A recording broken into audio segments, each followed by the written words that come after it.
ரிஷப் ஷெட்டி இயக்கத்தில் வெளியான காந்தாரா திரைப்படம் வெறும் ஒரு பொழுதுபோக்கு படம் மட்டுமல்ல, அது நிலம், மனிதன் மற்றும் தெய்வீகத்திற்கும் இடையிலான ஆழமான பிணைப்பை சொல்லும் ஒரு காவியம். இதில் வரும் பஞ்சுருளி என்பது துளு நாட்டின் பூத கோலா வழிபாட்டில் மிக முக்கியமான ஒரு தெய்வம். அது 1847 அடர்ந்த மேற்கு தொடர்ச்சி மலையின் மடியில் சூரிய ஒளி கூட நுழையாத ஒரு கானகம். அந்த பெரும் காட்டின் நிசப்தத்தை உடைத்துக் கொண்டு ஒரு குதிரையின் குழம்படி சத்தம் கேட்டது. குதிரையின் மீது அமர்ந்திருந்தவன் சாதாரணமானவன் அல்ல, அவன் அந்த பிராந்தியத்தின் மாமன்னன். அவனிடம் செல்வம் இருந்தது, நிலம் இருந்தது, அதிகாரம் இருந்தது. ஆனால் அவனிடம் இல்லாத ஒன்று என்றால் அது நிம்மதி மட்டுமே. அரண்மனையின் பஞ்சு மெத்தையில் படுத்தாலும் அவனுக்கு தூக்கம் வரவில்லை. மனதுக்குள் ஒருவித போராட்டம். நிம்மதியை தேடி அவன் பல இடங்களுக்கு பயணம் செய்தான். இறுதியாக அவனது தேடல் இந்த காட்டிற்குள் வந்து நின்றது. காட்டின் நடுவே ஒரு பழங்குடி கிராமம். அங்கே ஒரு பெரிய மரத்தின் அடியில் விசித்திரமான ஒரு கல் வீற்றிருந்தது. அந்த கல்லை சுற்றி மக்கள் ஆடிக்கொண்டிருந்தனர். காற்றில் ஒருவித தெய்வீக மனம் வீசியது. மன்னன் அந்த கல்லின் முன் நின்ற மாத்திரத்திலேயே அவனது பல ஆண்டுகால மனப்பாரம் சட்டென குறைந்தது.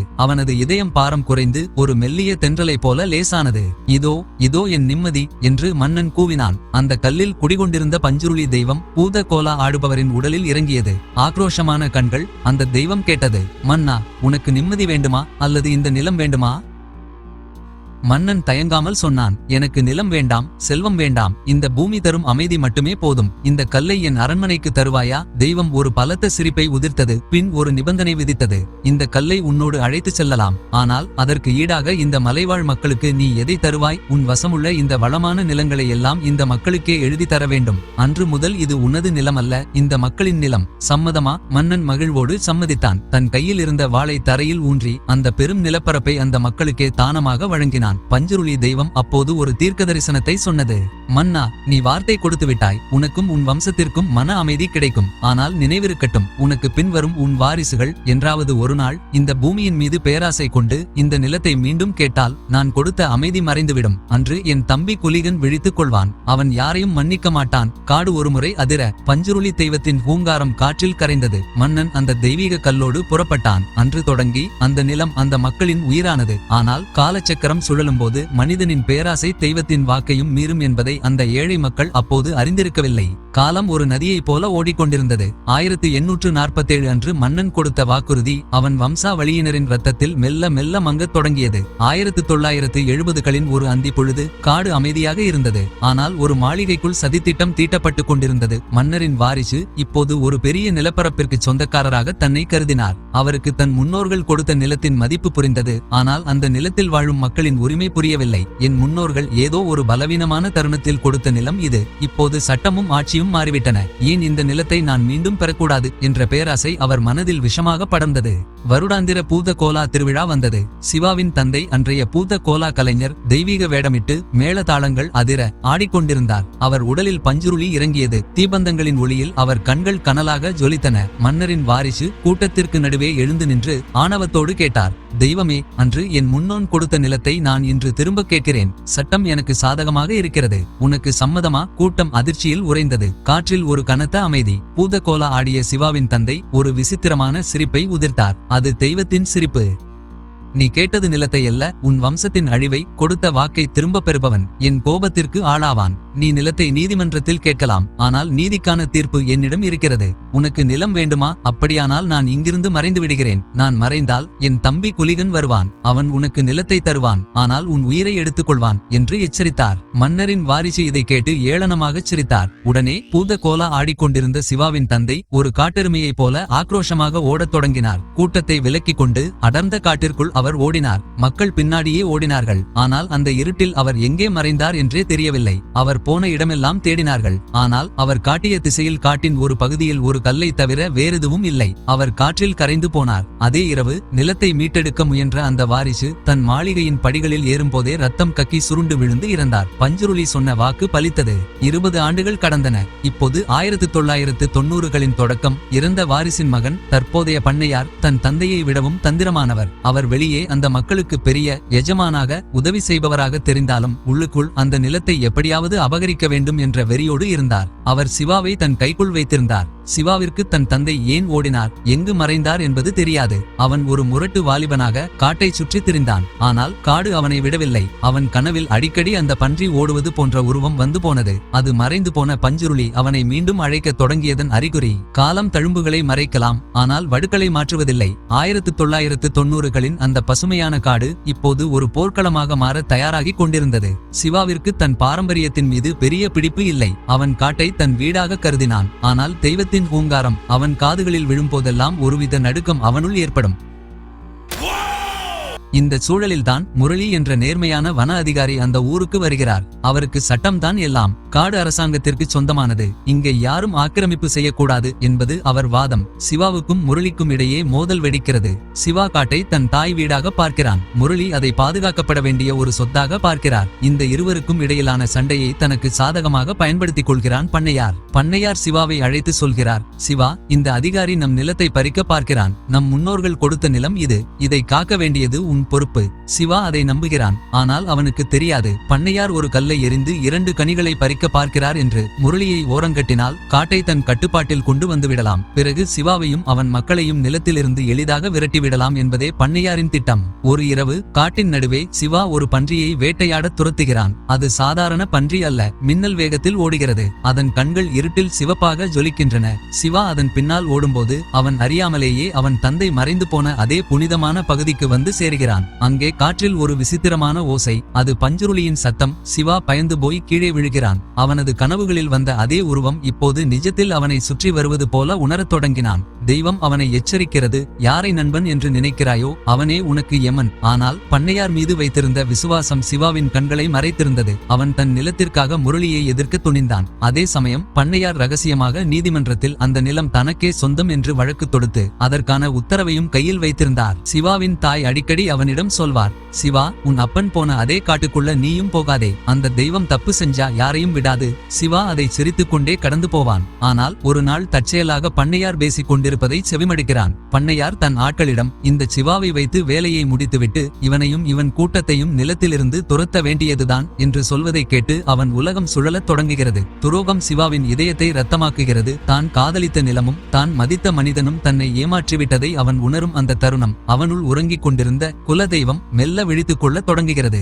காட்டின் அமைதி குலைந்தது. பண்ணையாரின் உண்மையான முகம் தெரிந்ததும் சிவாவின் நெஞ்சுக்குள் எரிமலை வெடித்தது. தான் ஒரு பகடைக்காயாக பயன்படுத்தப்பட்டதை எண்ணி அவன் ஆத்திரம் கொண்டான். ஆனால் பண்ணையார் சாதாரணமானவர் அல்ல. அவரிடம் அதிகாரமும் துப்பாக்கி ஏந்திய ஆட்களும் இருந்தனர். பண்ணையார் இனி சிவாவை உயிருடன் விடுவது ஆபத்து என்று முடிவு செய்தார். காட்டுப்பன்றியை சுடுவது போல இவனையும் சுட்டுத் தள்ளுங்கள் என்று தன் ஆட்களுக்கு உத்தரவிட்டார். நிலத்தை பறிக்க வந்த வன அதிகாரி முரளியை ஒரு பக்கம் முடக்கிவிட்டு மறுபக்கம் சிவாவின் குடிசைகளை தீயிடத் தொடங்கினர் பண்ணையாரின் ஆட்கள். சிவா தன் மக்களுக்காகவும் தன் நிலத்திற்காகவும் போராடத் தொடங்கினான். ஆனால் அவனிடம் வெறும் அறிவாளும் கவனம் மட்டுமே இருந்தன. பண்ணையாரின் ஆட்கள் நவீன துப்பாக்கிகளால் சுடத் தொடங்கினர். காடு முழுவதும் இரத்த வாடை வீசியது. சிவாவின் நண்பர்கள் ஒவ்வொருவராக வீழ்ந்தனர். அடர்ந்த காட்டின் ஒரு பகுதியில் சிவாவை சூழ்ந்து கொண்டனர் பண்ணையாரின் ஆட்கள். ஒரு கொடூரமான தாக்குதல் நடந்தது. சிவாவின் உடலில் பல இடங்களில் காயங்கள், ரத்தம் பெருக்கெடுத்து ஓடியது. ஒரு கட்டத்தில் ஒரு பெரிய தடியால் சிவாவின் தலையில் பலமாக தாக்கினார்கள். சிவா நிலைகுலைந்து கீழே விழுந்தான். அவனது பார்வை மங்கியது.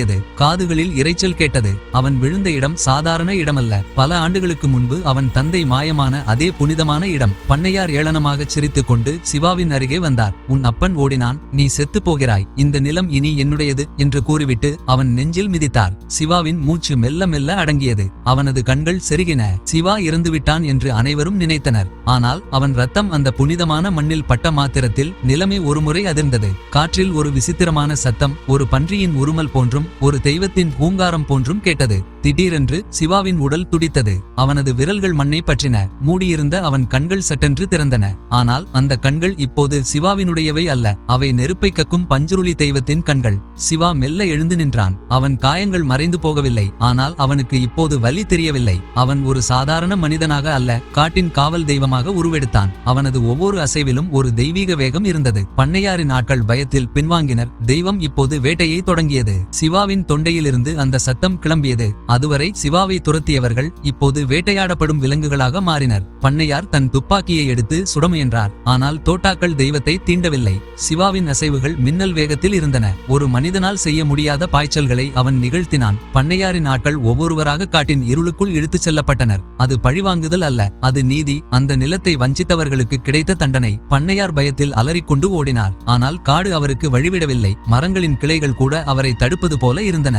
இறுதியாக பண்ணையார் நிலைகுலைந்து விழ சிவாவின் ரூபத்தில் இருந்த பஞ்சுருளி அவரை சூழ்ந்து கொண்டது. அந்த தெய்வீக ஆவேசத்தில் சிவாவின் தந்தை மறைந்த அதே இடத்திற்கு பண்ணையார் இழுத்து வரப்பட்டார். அங்கே நிலத்தின் மீது பேராசை கொண்ட அந்த வம்சத்தின் கடைசி வாரிசும் வீழ்ந்தார். சண்டை முடிவுக்கு வந்தது. ஆனால் தெய்வம் இன்னும் சிவாவை விட்டு பிரியவில்லை. ஊர் மக்கள் ஓடி வந்தனர். வன அதிகாரி முரளியும் அங்கே நின்றார். பஞ்சுருளி சிவா முரளியின் கையை பிடித்து அந்த ஊர் மக்களின் கையை பிடித்து ஒன்றாக சேர்த்தது. இந்த நிலம் இவர்களுடையது, இதை பாதுகாப்பது உன்னுடைய பொறுப்பு. நீயும் இவர்களும் இணைந்தால்தான் இந்த காடு வாழும் என்றவாறு ஒரு சைகை செய்தது. அதிகாரி முரளி சட்டத்தை விட பெரிய ஒரு நீதியை அன்று உணர்ந்தார். அவர் தலைவணங்கி அந்த தீர்ப்பை ஏற்றுக்கொண்டார். வேலை முடிந்தது. தர்மம் நிலைநாட்டப்பட்டது. சிவாவின் கண்கள் மெல்ல மெல்ல மாறின. அவன் தன் தாயை பார்த்தான், தன் மக்களை பார்த்தான். ஒரு அமைதியான புன்னகை அவன் முகத்தில் அரும்பியது. தன் தந்தை செய்த அதே செயலை செய்ய வேண்டிய நேரம் வந்துவிட்டது என்பதை அவன் உணர்ந்தான். அவன் காட்டிற்குள் ஓடத் தொடங்கினான். மக்கள் சிவா சிவா என்று கத்தினர். ஆனால் அவன் பின்னால் திரும்பவில்லை. அவன் ஓடும்போது அவன் உருவம் மெல்ல மெல்ல தேயத் தொடங்கியது. இருளில் ஒரு பன்றி ஓடுவது போன்றும் ஒரு பூதத்தின் உருவம் மறைவது போன்றும் தெரிந்தது. இறுதியில் காற்றில் அந்த ஹூங்காரம் மட்டும் எதிரொலித்தது. சிவா இப்போது ஒரு மனிதன் அல்ல, அவன் அந்த காட்டின் காவல் தெய்வம். அவன் இன்றும் அந்த மேற்கு தொடர்ச்சி மலையின் மடியில் தன் மக்களின் நிலத்தை பாதுகாத்துக் கொண்டிருக்கிறான். துளு நாட்டுப்புற பண்பாட்டில் பஞ்சுருளி மற்றும் குலிகன் ஆகிய இரு தெய்வங்களும் பிரிக்க முடியாத இரு சக்திகளாக கருதப்படுகின்றன. இவர்களுக்கு இடையிலான உறவு என்பது அன்பினால் ஆனது என்பதை விட கடமை மற்றும் அதிகாரத்தினால் பிணைக்கப்பட்ட ஒரு ஆக்ரோஷமான கூட்டணியாகும். நாட்டுப்புற கதைகளின்படி பஞ்சுருளி மற்றும் குலிகன் இருவரும் உடன்பிறந்தவர்களாக மதிக்கப்படுகிறார்கள். இதில் பஞ்சுருளி மூத்தவராகவும் குலிகன் இளையவராகவும் கருதப்படுகிறார். பஞ்சுருளி ஒரு சாத்வீக மற்றும் ராஜச குணம் கொண்ட தெய்வம், அதாவது தவறு செய்தால் தண்டிப்பார், ஆனால் பொதுவாக அமைதியானவர். ஆனால் குலிகன் முற்றிலும் தாமச குணம் கொண்டவர், அதாவது கட்டுப்படுத்த முடியாத வேகம் மற்றும் கோபத்தின் உச்சம். பஞ்சுருளி நீதியை சொல்பவர், மக்களுக்கும் மன்னர்களுக்கும் இடையே மத்தியஸ்தம் செய்பவர். வார்த்தை மாறினால் தண்டிப்பேன் என்று எச்சரிப்பது பஞ்சுருளியின் வேலை.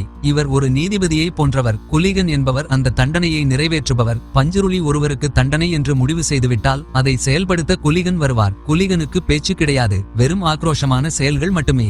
புராணங்களின்படி குலிகன் சிவபெருமானின் கட்டை விரலில் இருந்து பிறந்தவர். மார்க்கண்டேயனின் உயிரை காக்க யமனை சிவபெருமான் உதைத்தபோது பூமியில் பட்ட அந்த சக்தியே குலிகன் என்பார்கள். இவருக்கு பசி அதிகம், கோபம் அதிகம். இவரை கட்டுப்படுத்தக்கூடிய ஒரே சக்தி பஞ்சுருளி மட்டுமே. பஞ்சுருளி காட்டும் திசையில் குலிகன் பாய்வார். படத்தின் இறுதிக்காட்சியில் சிவாவின் உடலில் பஞ்சுருளி இறங்கும் போது அவனது அசைவுகள் ஒரு விதமான நடனத்தைப் போலவும் அதே சமயம் வேட்டையாடும் மிருகத்தைப் போலவும் இருக்கும். பஞ்சுருளி பண்ணையாரிடம் பேசும் போதும் முரளியிடம் பேசும் போதும் அமைதியாக சைகை மூலம் நீதி சொல்லும். குலிகன் சண்டையிடும் போது, எதிரிகளை துவம்சம் செய்யும் போது குலிகனின் ஆவேசம் சிவாவின் உடலில் வெளிப்படும். சுருக்கமாக சொன்னால் பஞ்சுருளி என்பது தர்மம், குலிகன் என்பது அந்த தர்மத்தை நிலைநாட்ட பாயும் ஆயுதம். பூத கோலா சடங்கின் போது பஞ்சுருளி வேடமிட்டவர் ஆடும்போது குலிகன் வேடமிட்டவர் அவருக்கு துணையாக ஆடுவார். பஞ்சுருளி அமர்ந்திருக்கும் போது குலிகன் அவரை சுற்றி பாய்ந்து ஓடி காவல் காப்பார். இது ஒரு அற்புதமான பாதுகாவலனுக்கும் எஜமானுக்கும் உள்ள பிணைப்பு. இந்த படத்தில் வரும் பன்றி இரண்டு விதமாக காட்டப்படுகிறது. பண்ணையாரின் பார்வையில் பன்றி என்பது ஒரு விலங்கு அல்லது வேட்டையாடப்பட வேண்டிய ஒன்று. இது அவரது மேலாதிக்கத்தை காட்டுகிறது. அதே சமயம் பழங்குடி மக்களின் பார்வையில் அது பஞ்சுருளி, நிலத்தின் பாதுகாவலன். பன்றி எப்படி தன் நிலத்தை கிளறி பாதுகாக்குமோ அதேபோல் பஞ்சுருளி தன் மக்களை பாதுகாக்கிறது என்பது அவர்களின் நம்பிக்கை. படத்தின் தொடக்கத்தில் சிவா ஒரு பன்றியை வேட்டையாட முயல்வான். படத்தின் இறுதியில் அவனே அந்த தெய்வமாக மாறுவான். இது வேட்டையாடுபவனே ஒரு கட்டத்தில் இரையாகிறான் அல்லது தெய்வமாகிறான் என்ற தத்துவத்தை குறிக்கிறது. படம் முழுவதும் நெருப்பு ஒரு முக்கிய பங்காற்றுகிறது. சிவாவின் தந்தை நெருப்பு பந்தங்களோடு மறைவார். சிவா எப்போதும் புகைப்பிடித்துக் கொண்டே இருப்பான். இது அவனது குழப்பமான மனநிலையை காட்டுகிறது. ஆனால் இறுதியில் பஞ்சுருளி அவன் உடலில் இறங்கும் போது அதே நெருப்பு ஒரு புனிதமான ஒளியாக மாறுகிறது. தீமை அழிந்து புனிதமான நீதி நிலைநாட்டப்படுவதை இது குறிக்கிறது. படத்தில் அந்த கல் தெய்வமாக கருதப்படுகிறது. அதற்கு காரணம் மனிதர்கள் மாறலாம், அரசாங்கம் மாறலாம், ஆனால் நிலமும் அதில் உள்ள தெய்வமும் மாறாது. 1847 இருந்த அதே கல் தான் 1990களிலும் இருக்கிறது. நிலம் என்பது ஒரு சொத்து அல்ல, அது ஒரு வம்சத்தின் அடையாளம் என்பதை குறிக்கவே அந்த கல் பயன்படுத்தப்படுகிறது. படத்தில் வரும் வரும் பெரும்பாலான முக்கியமான காட்சிகள் இரவிலேயே நடக்கும். பூத கோலாவாகட்டும், வேட்டையாகட்டும், இறுதி போராகட்டும், அனைத்தும் இருளில் நடப்பவை. இது எதை குறிக்கிறது என்றால் மனிதர்களின் பேராசை இருட்டில் மறைந்திருக்கிறது. ஆனால் அதே இருளில் தான் காட்டின் உண்மையான சக்தி விழித்துக் கொள்கிறது. வெளிச்சம் எட்டாத பகுதிக்கு இருள் சென்று நீதியை வழங்குகிறது. பஞ்சுருளி தெய்வத்தின் அந்த புகழ் பெற்ற சத்தம் படத்தில் பல இடங்களில் வரும். ஆரம்பத்தில் இது சிவாவை பயமுறுத்தும் சத்தமாக இருக்கும். இறுதியில் இது எதிரிகளை நடுங்க வைக்கும் கர்ஜனையாக மாறும். இது இயற்கையின் எச்சரிக்கை மணி. மனிதன் இயற்கையை மீறும் போது இயற்கை இடும் கூச்சல் அது. முகத்தில் பூசப்படும் அந்த மஞ்சள் மற்றும் வண்ணம் ஒரு முகமூடி அல்ல. அது ஒரு மனிதன் தன் அடையாளத்தை அழித்துக் கொண்டு தெய்வமாக மாறும் நிலையை குறிக்கிறது. படத்தின் இறுதியில் சிவாவின் முகம் இயற்கையான முறையில் தெய்வமாக மாறும் போது அந்த வண்ணம் இல்லாமலேயே அவன் முகம் தெய்வமாக தெரியும். வன அதிகாரி முரளி மற்றும் சிவா ஆகிய இருவருக்கும் இடையிலான சமநிலையை தெய்வம் உறுதி செய்கிறது. ஒரு காடு செழிக்க சட்டம் மட்டும் போதாது, அந்த மக்களின் நம்பிக்கையும் வேண்டும் என்பதை இவர்களின் கைகோர்ப்பு உணர்த்துகிறது. காந்தாரா என்ற சொல்லுக்கு கன்னடத்தில் மர்மமான காடு என்று பொருள். இந்த திரைப்படம் வெறும் ஒரு மனிதனுக்கும் பண்ணையாருக்கும் இடையிலான நிலத்தகராறு அல்ல. இது மனிதனுக்கும் இயற்கைக்கும் பேராசைக்கும் தர்மத்திற்கும் இடையிலான நித்திய போராட்டத்தின் வெளிப்பாடு. இன்றைய நவீன உலகில் காடுகளையும் மலைகளையும் வெறும் லாப நோக்கோடு பார்க்கும் மனிதர்களுக்கு காந்தாரா ஒரு எச்சரிக்கை மணி. சட்டம் மற்றும் கலாச்சாரம் ஆகிய இரண்டும் கைகோர்த்தால் மட்டுமே இயற்கையை பாதுகாக்க முடியும் என்பதே இந்த படத்தின் இறுதிச் செய்தி. வார்த்தை தவறினால் தெய்வம் தண்டிக்கும், தர்மம் தவறினால் காலம் வேட்டையாடும் என்பதுதான் பஞ்சுருளி மற்றும் குலிகன் கதையின் இறுதி தீர்ப்பு. இந்த நாவல் வடிவிலான கதையும் காந்தாரா குறித்த விளக்கங்களும் உங்களுக்கு பிடித்திருக்கும் என்று நான் நம்புகிறேன். இந்த பதிவு உங்களுக்கு பிடித்திருந்தால் எனக்கு ஒரு லைக் போடுங்கள். ரொம்ப பிடித்திருந்தால் எனக்கு ஒரு சப்ஸ்கிரைபும் செய்யுங்கள். நன்றி.